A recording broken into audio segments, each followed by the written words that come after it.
اے نوجوانانو دا قصه ځان سره نوٹ کړئ.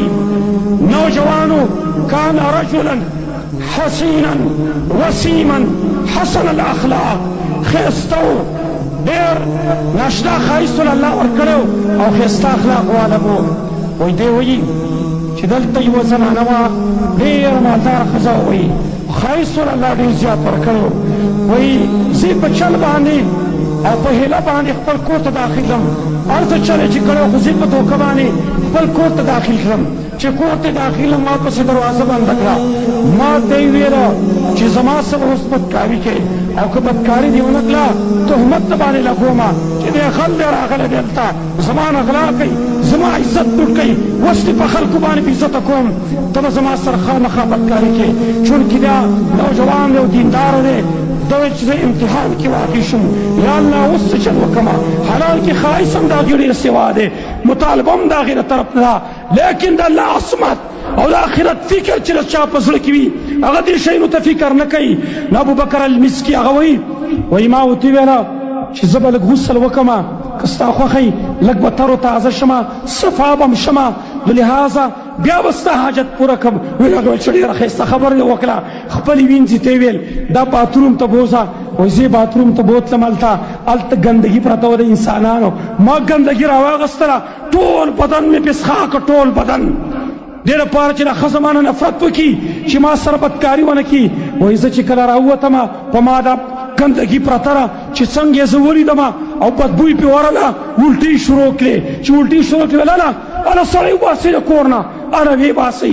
زه چې د کور نه کله راووتم په لاره تېرېدم، خلکو رانه بوی محسوساوه. خلکو ویل دا څه چل دی، دونه بدبوی ستا نه ځي. نو یې زه لاړم کور ته، ما ولمبل، غسل مې وکړه، پرېوتم، اوږده شومه. په خوب کې راته څوک راغی، خوب کې راته آواز وشو، خوب کې راته آواز وشو یا ابابکر فعلت فعلتک لرضانا، اے ابوبکره تا دا کار کړی زموږ د رضا لپاره، فلنرضینک الی یوم لقائنا، موږ به د قیامته پورې تا راضي کړو، په قیامته پورې به تا خوشحاله کړو. وایي زه چې راپاڅېدم زما د بدن نه خوشبوی روانه وه، هماغه خوشبوی د اوس روانه ده، حتی چې د مرګه پورې غسل وله ورکېدل همدې خوشبوی روانه وه. زما وروڼو الله ډېر غیرتي ذات دی، ته څه پرېږدې د هغه لپاره بیا ګوره چې الله څنګه غیرت په تا باندې کوي. د دې سړي عصمت د الله په زړه کې پروت و، اخرت هم ورته ور په یاد و.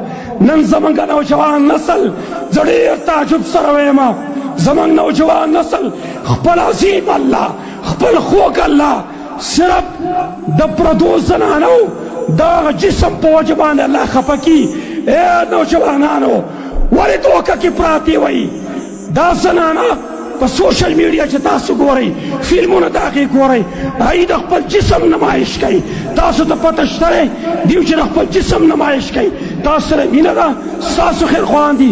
نه زما وروڼو دا د هغوی کسب دی، په دې باندې هغې پیسې ګټي، لیکن ستا د ایمان سودا هم دې کوي، ستا د ایمان سودا دې کوي. ولې دوکه کېږئ په دې باندې؟ د پردو زنانو په جسم باندې تاسو دوکه کېږئ. د الله نه ویرېږئ، د الله عظمت په زړه کې کښېنوئ. نو دا دوه خبرې چې زموږ په زړه کې وي، یو د الله عظمت، بل د آخرت فکر، انشاء الله تعالی بیا معاشره ټوله ټیکي. الله نه سوال نه چې الله دا خبرې زموږ زړه ته کوز کړي. نورې خبرې به انشاء الله د معاشرې د اسلام متعلق آینده جمعه کې کوو. اقول قولي هذا واستغفر الله لي ولكم ولسائر المسلمين.